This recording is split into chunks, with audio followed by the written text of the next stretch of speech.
नमस्ते बच्चों, सुप्रभात। मैं मेवाड़ा मनोज, दीपदर्शन विद्या संकुल से हिंदी विषयाध्यापक।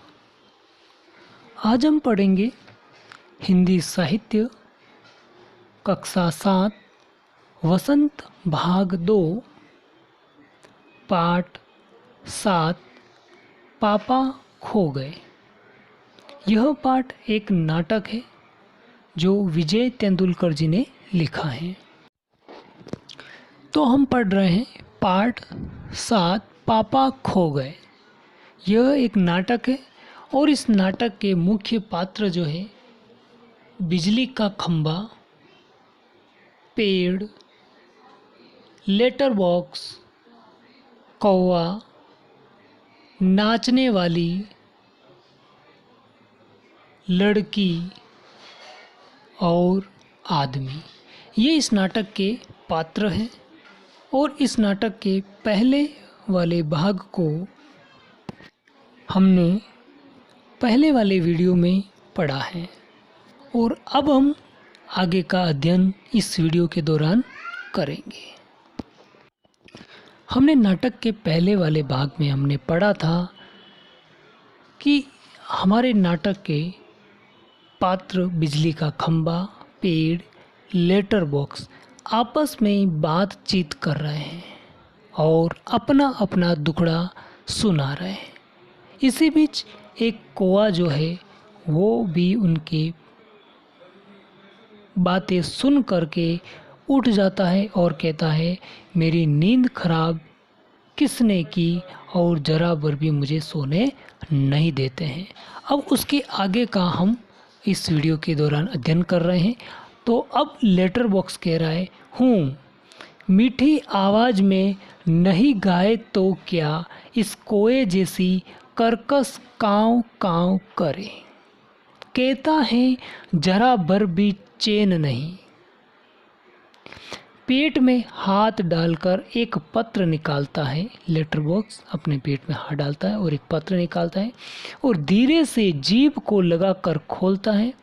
उसमें से कागज़ निकाल कर रोशनी में पढ़ने लगता है। यानी कि लेटर बॉक्स अपने पेट में हाथ डालता है जहाँ हम लेटर डालते हैं उस जगह पर, और एक लेटर निकालता है और उसको खोलता है और उजाले में उसे पढ़ने लगता है।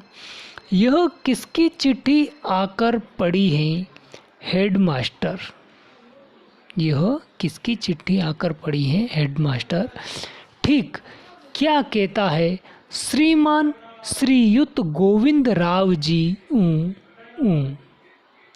आपका लड़का परीक्षित पढ़ाई में काफ़ी कमज़ोर है। क्लास में उसका ध्यान पढ़ाई में बिल्कुल नहीं रहता। इसकी बजाय उसे क्लास से गायब रहकर बंटे खेलना ज़्यादा अच्छा लगता है। आप एक बार खुद आकर मुझसे मिलिए। परीक्षित के पापा हेडमास्टर से मिल भी लेंगे तो क्या हो जाएगा। स्कूल में बच्चे पढ़े नहीं, क्लास से गायब रहकर बंटे खेलते रहे, इसका क्या मतलब। फीस के पैसे क्या फोकट में आते हैं। सभी पापा लोग ऑफिस में इतना काम करते हैं तब कहीं जाकर मिलते हैं पैसे। उन्हें ये बच्चे फोकट के समझे आखिर क्यों। 6 मुझे हेडमास्टर होना चाहिए था। इस परीक्षित के होश तब मैं अच्छी तरह ठिकाने लगा था। वह पत्र रखकर दूसरा निकालता है, यानी कि उस लेटर को पढ़ लेता है, फिर उसे रख देता है और फिर दूसरा लेटर निकालता है। यह किसका है। फिर लेटर बॉक्स की इस बात को सुन करके फिर खंबा बोलता है बीच में, क्यों लाल ताऊ, क्यों लाल ताऊ। खंबा क्या कह रहा है लेटर बॉक्स को, क्यों लाल ताऊ आज किस किस के पत्र चोरी चोरी पढ़ते रहे। जब लेटर बॉक्स दूसरों के पत्र को पढ़ रहा है तो खंबा कह रहा है कि लाल ताऊ आप किसके पत्र चोरी से पढ़ते रहे। लेटर बॉक्स कहता आश्चर्य होता है लेटर बॉक्स को, चोरी चोरी। जब वह खंबा लेटर बॉक्स को कहता है कि चोरी को चोरी करके आप किसके पत्र पढ़ते हो। तो लेटर बॉक्स को आश्चर्य होता है और वो कहता है चोरी चोरी चोरी किस लिए, सभी चीटियाँ मेरे ही तो कब्जे में होती हैं, अच्छी तरह रोज रोज पढ़ता हूँ। ये बात सुन करके पेड़ बोलता है, कब्जे में होने का मतलब यह तो नहीं लाल ताऊ कि लोगों की चिट्ठियाँ फाड़ फाड़ कर पढ़ते रहो, पोस्ट मास्टर को पता चल गया तो। पेड़ क्या कह रहा है कि आपके कब्जे में रहती हैं चिट्ठियाँ, इसका मतलब ये कभी नहीं है कि आप दूसरों की चिट्ठियाँ पढ़ो। यदि हेड मास्टर को, पोस्ट मास्टर को पता चल गया इस बारे में कि आप उनके लेटर पढ़ते हो तो क्या होगा, ऐसा प्रश्न पेड़ लेटर बॉक्स से करता है। तब लेटर बॉक्स कहता है चलता है पता तो चल जाने दो। क्या कहता है, यदि पता चल जाता है तो चल जाने दीजिए, मेरी तरह यहाँ रात दिन बैठकर दिखाए तब पता चले। यदि उसे पता चल जाता है पोस्ट मास्टर को तो चल जाने दीजिए, क्यों, क्योंकि मेरी तरह कोई यहाँ पर दिन रात बैठ कर के बताए। परसों वह पोस्टमैन मेरे पेट में से चिट्ठियाँ निकाल रहा था और मुझे इतनी लंबी जमाई आई कि रोके नहीं रुकी। लेटर बॉक्स क्या कह रहा है कि परसों के दिन पोस्टमैन जो है मेरे पेट से चिट्ठियाँ निकाल रहा था और मुझे इतनी लंबी जमाई आई कि रोके नहीं रुकी, यानी कि लंबी गहरी सांस ली उसने। वह देखता ही रह गया, चिट्ठियों का बंडल बनाकर जल्दी जल्दी चलता बना। जो भी चिट्ठियाँ उसको निकाला और बंडल बनाया और रवाना हो गया।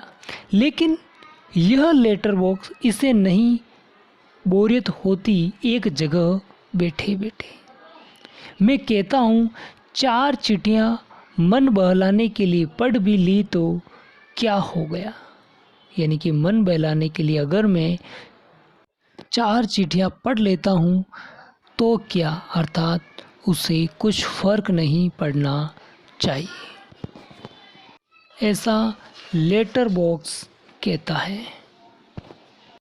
यह बात सुन करके पेड़ कहता है लेकिन चिट्ठी जिसे लिखी गई हो लाल ताऊ उसे ही पढ़नी चाहिए, वह प्राइवेट होती है, प्राइवेट, यानी कि ये जो चिट्ठियाँ है जिसको लिखी गई हो उसे ही पढ़नी चाहिए, ये दूसरों को पढ़नी नहीं चाहिए, ये अच्छी बात नहीं है, ऐसा पेड़ लेटर बॉक्स को कहता है।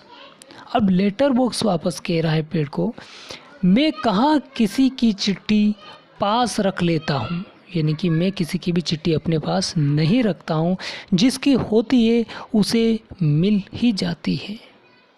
किसी की गुप्त बातें मैं कब बाहर निकलने देता हूँ, यानी कि यदि किसी की कोई गुप्त बात है तो मैं वह बात किसी को नहीं बताता हूँ, उसे मैं गुप्त ही रखता हूँ।